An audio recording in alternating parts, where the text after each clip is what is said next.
মাও বন্ধুরা দেখতে পাচ্ছ আজকে আমাদের 20 mm এর মাস্টারিং মোড়ানো হচ্ছে। দেখতে পাচ্ছ কিনা 20 mm এর মাস্টারিং আমাদের পাইলিং হচ্ছে। দেখে নাও পাইল হচ্ছে পাইল।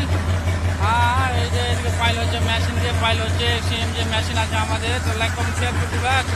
আমাদের বেল্ডার সাহেব এই যে আমাদের জালিটা বেল্ডিং করছে এখন তাড়াতাড়ি করে। খুব মানে আজকে লাইট ছিল না, তার জন্য কাম হয়নি, বুঝতে পারলে কিনা।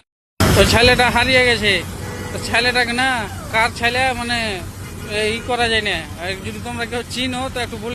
আজকে ফের আবার ওয়েল্ডিং মেশিন খারাপ হয়ে গেছে। ইলেকট্রিশিয়ান সাহেব আসছে, ইঞ্জিনিয়ার সাহেব আসছে, মেকানিক্যাল ইঞ্জিনিয়ার আসছে, বুঝতে পারলে কিনা। ওই যে আমাদের ইলেকট্রিশিয়ান চিনতে পারলে লাইক কমেন্ট করে দিও। এটা মামা, আর এই যে এটা কাকা, ঠিক আছে কাকা। আর ওই যে ওইটা মামু, ঠিক আছে মামা। আর ওই যে সব চারিদিকে কাম চলছে এদিকে। ওই নানা জামান নানা, বুঝতে পারছি কিনা। লাইক কমেন্ট শেয়ার করে দিও একটু বেশি। যে চলে এসছি আমি, বুঝতে পারলে কিনা। একটু ফুরুক দিও ভাই চাপস। হ্যাঁ মামা, এটা ফুরুক চাপস বিহারি মামা।